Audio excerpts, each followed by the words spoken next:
Assalamualaikum warahmatullahi wabarakatuh. Kepada yang terhormat Ibu Yuita selaku dosen pengampu ulumul hadis. Perkenalkan, saya Kotrunada Zahratun Nabilah, NIM akhir 041 dari kelas ilmu hukum B1. Pada kesempatan kali ini saya akan menyampaikan materi mengenai kodifikasi hadis. Dan saya akan membagi 3 sub pokok bahasan, yaitu latar belakang kodifikasi hadis, yang kedua masa periode kodifikasi hadis dan karakteristik serta ulama yang ikut berperan dan produk-produk yang dihasilkan pada fase-fase tersebut. Baik, langsung saja ke materi yang pertama, yaitu latar belakang kodifikasi hadis. Sebelum membahas secara mendalam, apa sih makna dari kodifikasi hadis itu?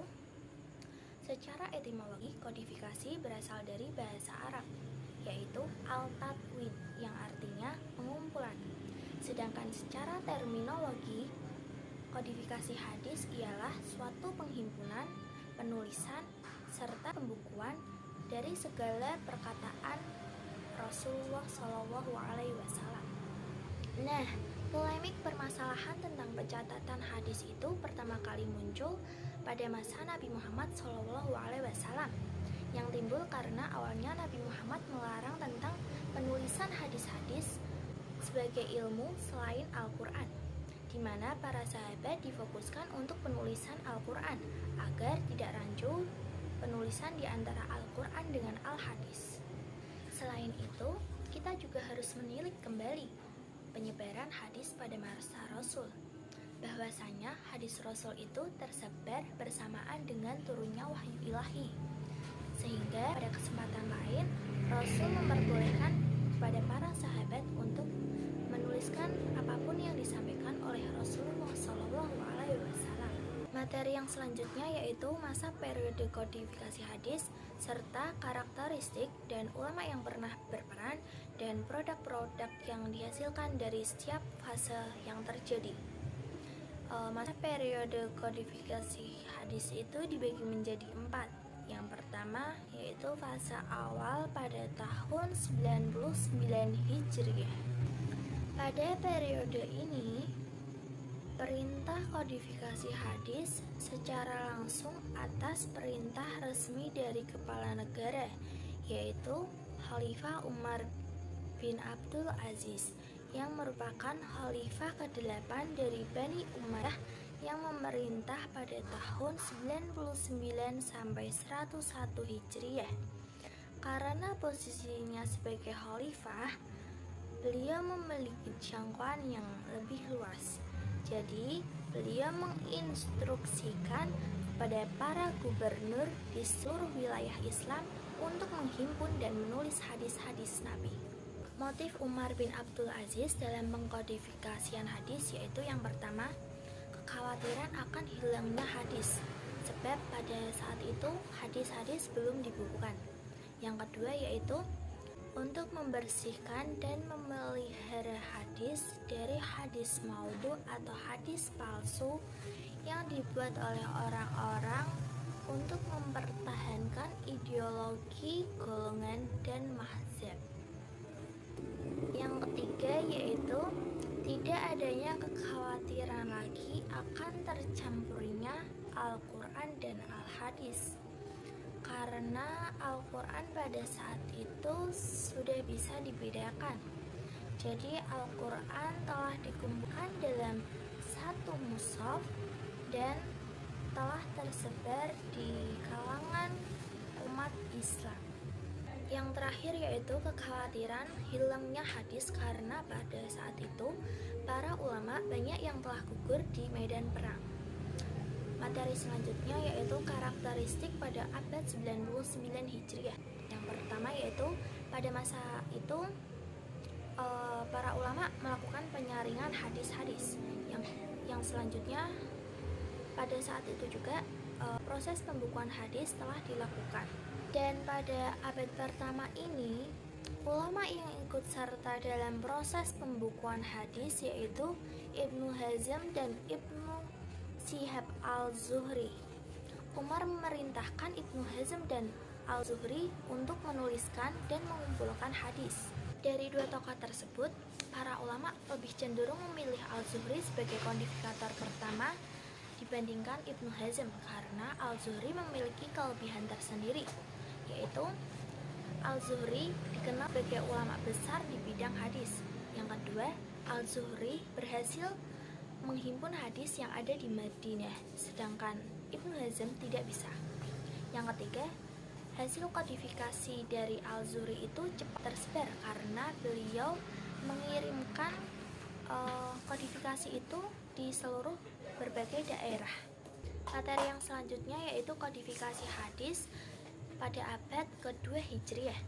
Dalam periode ini terdapat kitab-kitab yang masih rancu keberadaannya antara hadis-hadis dari Rasul dengan para fatwa sahabat dan tabi'in. Jadi belum dipisahkan antara hadis marfu, mauquf dan maqtu, dan di antara hadis sahih, dhaif dan hasan. Karakteristik kodifikasi hadis pada abad kedua Hijriah ini yaitu yang pertama, masih menghimpun hadis Nabi, para sahabat dan tabi'in. Yang kedua, masih bercampur baur dengan topik yang ada seperti bidang tafsir, sirah, hukum, dan lainnya. Yang ketiga yaitu pada masa ini belum ada pemisah antara hadis sahih, dhaif, dan hasan. Pada abad kedua Hijriah ini masih berkembang juga tentang hadis palsu dan gerakan ingkar kepada sunnah. Motif dari pemalsuan hadis ini untuk mencari keuntungan bagi golongannya dan mencela bagi lawan politiknya. Selain itu, muncul juga sekelompok orang yang menolak hadis. Lalu Imam Syafi'i bangkit untuk menyerang balik pada kelompok ini dengan mengemukakan bantahan terhadap penolak hadis dengan cara memukakan dalil-dalil yang kuat. Kitab yang mansur pada fase kedua Hijriah ini yaitu 1. Kitab Al-Muwatta karya Imam Malik pada abad 144 Hijriah dengan jumlah hadis yang terkandung kurang lebih 1720 hadis. Yang kedua yaitu Kitab Musnad Al-Syafi'i. Kitab ini mencantumkan seluruh hadis dari Kitab Al-Um. Yang ketiga yaitu Mukhtalif Al-Hadis karya Imam Syafi'i yang berisi tentang penjelasan sebagai hujah dan cara mengkompromikan hadis yang kontradiksi satu sama lainnya. Maka dari itu, Imam Syafi'i diberi gelar Nasir al-Hadis atau penolong hadis. Materi yang ketiga yaitu masa periode kodifikasi hadis pada abad 3 Hijriah atau yang disebut juga masa penyeleksian hadis. Dalam periode ini terdapat upaya dari para ulama mudawin hadis yang melakukan seleksi hadis secara ketat sebagai lanjutan dari upaya para ulama sebelumnya yang telah berhasil melahirkan suatu kitab tadwin. Pada masa inilah adanya seleksi hadis untuk membedakan hadis sahih, hasan, dan dhaif. Periode ini berlangsung pada abad ketiga Hijriah dan pemerintahannya sudah dipegang oleh Bani Abbasiyah hingga akhir abad ketiga Hijriah. Pada abad ketiga Hijriah ini semakin berkembang tentang pemalsuan hadis yang lebih besar dari abad kedua Hijriah. Pada abad ini, pengikut dari masing-masing imam mujtahid di berbagai bidang seperti bidang fikih dan bidang ilmu kalam itu saling bersikukuh dengan pendapatnya masing-masing dan merasa paling benar. Hal tersebut memicu adanya bentrokan argumen, sehingga dari pengikut mazhab yang fanatik akhirnya menciptakan hadis-hadis palsu untuk mendukung mazhabnya dan menjatuhkan mazhab dari lawannya. Berikut para ulama yang mansur dan kitab-kitab yang dihasilkannya.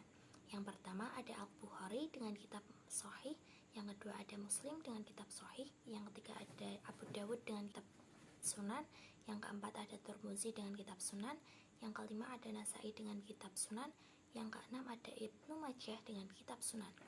Atau kitab tersebut dapat dikenal dengan Kutubus Sittah. Materi yang keempat yaitu masa periode kodifikasi hadis pada abad keempat Hijriah hingga sekarang. Pada masa kodifikasi Periode keempat ini dibagi menjadi dua waktu. Yang pertama, masa kodifikasi hadis pada abad keempat Hijriah hingga ke-7 Hijriah.